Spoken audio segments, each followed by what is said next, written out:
नमस्कार. आजच्या एका वेगळ्या स्वरूपाच्या व्हिडिओमध्ये आपल्याशी संपर्क साधत असताना खूप मनोमन आनंद असा आहे की 2017 ते 22च्या कालावधीमध्ये आपण डीएड बीएड झालेला असाल, टीईटी सीटीईटी अद्यापही पात्र नसाल तर आपल्या या डिग्रीला फारसा अर्थ नाही. इंग्लिश मीडियम वगैरे ठिकाणी चालू शकते, पण आजच्या घडीला महाराष्ट्र शासनाअंतर्गत येणाऱ्या सर्व जिल्हा परिषद, नगरपालिका, नगर परिषद, कटक मंडळ आणि खासगी संस्था 100% अनुदानित अथवा 20%, 40% अशा ग्रँटवर असणाऱ्या अशा सर्व संस्थांसाठी पवित्र पोर्टल हे लागू करण्यात आलेले आहे. आणि म्हणून आपल्या भविष्यामध्ये आपल्याला सरकारी नोकरी लागावी असं डीएड बीएड झालेल्या प्रत्येक तरुणाला वाटतं, तरुणीला वाटतं, पण शासनाने काही पात्रता ठरवून दिल्या आहेत आणि त्या पात्रता पूर्ण करणं आपल्यासाठी गरजेचं आहे, अगत्याचं आहे.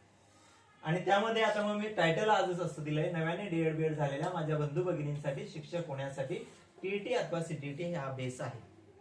बघा, 2022 मध्ये टेट झाली, त्यानंतर 30,000 पर्यंत शिक्षक भरती 3 टप्प्यामध्ये झाली, ज्यामध्ये मी पण पहिल्या टप्प्यातला शिलेदार अथवा लाभ करता म्हणण्यास हरकत नाही. त्यानंतर 2025 मध्ये एक पेपर झालेला आहे. आता 2 महिन्यामध्ये ती भरती पूर्ण होईल असं माननीय दादाजी भुसे शिक्षण मंत्री यांनी डिक्लेअर केले. साधारण जून पर्यंत ती जरी पूर्ण झाली तरी असं एकमेव काळ 2022 पासून आहे की ज्या कालावधीमध्ये डीएड बीएड झालेल्या लोकांना अतिशय सुवर्ण दिवस आहे, ज्यांच्यामध्ये गुणवत्ता आहे. म्हणून माझं आपणाला एक सांगणं असेल, खरंच तुमच्यामध्ये शिकविणे आणि शिकत राहणे हा जर चांगुलपणाचा गुण असेल तर हे क्षेत्र अतिशय पवित्र आणि चांगलं काम करणाऱ्यांसाठी खरंच खूप आनंददायी आहे. आपण काहीतरी जीवनामध्ये आल्यानंतर काहीतरी उत्तम काम केल्याचं आनंद देतंय हे क्षेत्र असं आहे. आणि म्हणून माझी आपणाला काही गोष्टींसाठी एक आपला मोठा भाऊ म्हणून खूप हक्काने सांगणं आहे तुम्हाला की तुम्ही खरंच ह्या कोर्स केलेला असाल पण टीईटी किंवा सीटीईटी पात्र नसाल तर तुम्हाला आजपासूनच या परीक्षेची तयारी करायची आहे.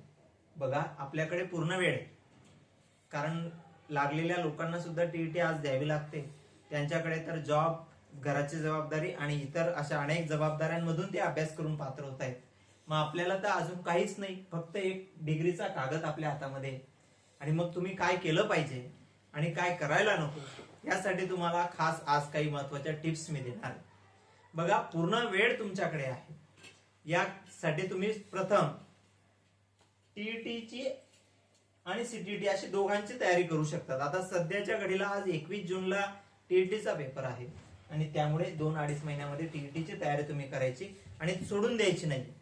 पहिल्या प्रयत्नात अपयश येऊ शकतं, नंतर 6 महिन्यात पुन्हा दुसरी जाहिरात येईल किंवा टीईटी झाल्यानंतर लागलीच सीटीईटीची जाहिरात येणार आहे आणि सीटीईटीचा पेपर होणार आहे. म्हणजेच या दोघही रस्ते तुमच्यासाठी समान आहेत. टीईटी पात्र झालात तर महाराष्ट्र राज्यामध्ये शिक्षक होण्यासाठी तुम्ही पात्र आहात. सीटीईटी पात्र झालात तर तुम्ही पूर्ण भारतभर शिक्षक होण्यासाठी पात्र आहात. अशा प्रकारची पात्रता परीक्षा आहे. टीईटी म्हणजे टीचर एलिजिबिलिटी टेस्ट आणि सीटीईटी म्हणजे सेंट्रल टीचर एलिजिबिलिटी टेस्ट. अशा दोघही परीक्षा आहेत. आणि म्हणून मला आपणास आवर्जून सांगायचंय, आपल्याला शिक्षण क्षेत्रात काम करायचं असेल तर खरंच पवित्र अशा क्षेत्रामध्ये येत असताना त्या क्षेत्रासाठी आवश्यक असलेल्या ज्या डिमांड आहेत त्या तुम्ही पूर्ण करणं गरजेचं आहे. म्हणून खास करून तुम्ही महत्वाचे जे मी विषय सांगणार आहे त्या विषयांसाठी आजच सुरुवात करून द्या. एक, गणित बुद्धिमत्ता.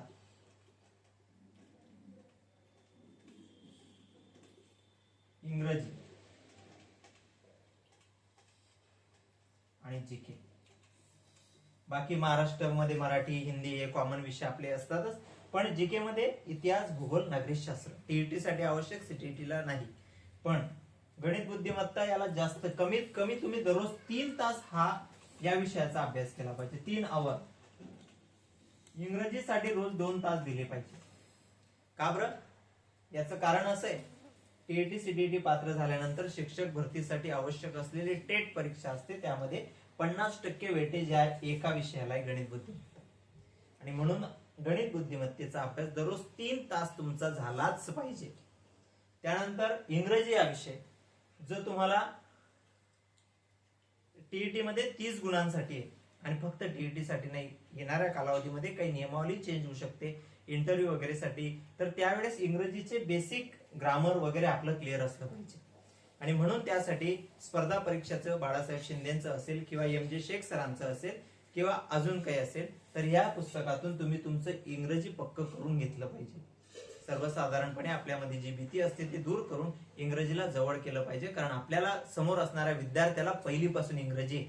त्याच्यामुळे त्याची भीती ठेवून किंवा त्याच्याकडे दुर्लक्ष करून परीक्षा पास होऊन नोकरीला लागून चालणार नाही, कारण तुमच्या समोर असणाऱ्या विद्यार्थ्याला तुम्ही शिक्षक म्हणून सर्व विषय शिकवणं गरजेचं आहे आणि ते विषय आपल्याला आलेच पाहिजेत. त्याच्यानंतर जीकेच्या बाबतीमध्ये इतिहास, भूगोल, नागरिकशास्त्र हे 3 विषय आणि विज्ञान खास करून या 4 विषयांमध्ये किमान बेसिक नॉलेज आपल्याला असलं पाहिजे, ही डिमांड असते. आणि नक्कीच हे जर अशा प्रकारे तुम्ही जीके दररोज 2 तास असा किमान 7-8 तासांचा जर अभ्यास केला तर मला खात्री आहे तुम्ही टीईटी पास होणार. आणि टीईटी पास झाल्यानंतर तुमच्यात एक आत्मविश्वास येईल की होय, मी आता शिक्षक होऊ शकतो. आणि शिक्षकाची पात्रता पात्र झाल्यानंतर मग टेटच्या तयारीला सुरुवात करायची. बघा, खऱ्या अर्थानं जिल्हा परिषदेच्या शाळा असतील, शासन खूप देत आहे, पण त्या प्रत्येक विद्यार्थ्याला चांगल्या दर्जाचे, उत्तम दर्जाचे गुणवंत शिक्षक मिळणं हे देखील त्यांचा अधिकार आहे. आणि तशा प्रकारचा शिक्षक शासनाला अपेक्षित आहे, जो निवडण्यासाठी शासनाने टीईटी आणि सीटीईटी यासारख्या चाळणी परीक्षा लावल्यात. आणि या चाळणीतून अजून एक चाळणी लावली जिचं नाव आहे टेट. आणि म्हणून या सर्व चाळण्यांमधून तुम्ही जर पास झालात, उत्तीर्ण झालात, तर खऱ्या अर्थाने फील्डवर काम करण्याची संधी शासन आपल्याला देतं. कुठलाही 1 रुपया लागत नाही जर गुणवत्ता तुम्ही सिद्ध केली तर. आणि त्याच बळावर आज मी इथे उभा आहे. आणि म्हणून माझ्या सर्वांना सर्व काळ शुभेच्छा आहेत की आपण सुद्धा या क्षेत्रात येऊ पाहत असाल, बीएड झालेलं असेल, निराश झालेले असाल, बेरोजगारीची कुऱ्हाड तुमच्या सुद्धा मानेवर असेल, तर नक्की संयम तर ठेवावाच लागेल, अभ्यासात सातत्य ठेवावंच लागेल. आणि त्यासोबत शिक्षक होण्याचं स्वप्न पाहत असताना प्रामाणिकपणे कष्ट घ्यावे लागतील, तरच तुमच्यासाठी एक दिवस तुमचे स्वप्न पूर्ण करणारा उगवल्याशिवाय राहणार नाही, एवढी मला शाश्वती. तुर्तास हा व्हिडिओ तुम्हाला आवडला असेल. यानंतर आपण टीईटीचे वेगवेगळे लेक्चर या व्हिडिओ उद्यापासून नव्याने देणार आहोत. आणि या सर्वांसाठी अतिशय उपयुक्त ठरतील अशा प्रकारचं मार्गदर्शन देखील याच चॅनलच्या माध्यमातून करणार आहोत. आणि अजूनपर्यंत आपण या चॅनलला सबस्क्राईब केलं नसेल तर या चॅनलला सबस्क्राईब करा आणि तुमचे मित्रमैत्रिणी असतील तर त्यांच्यापर्यंत देखील शेअर करा. धन्यवाद.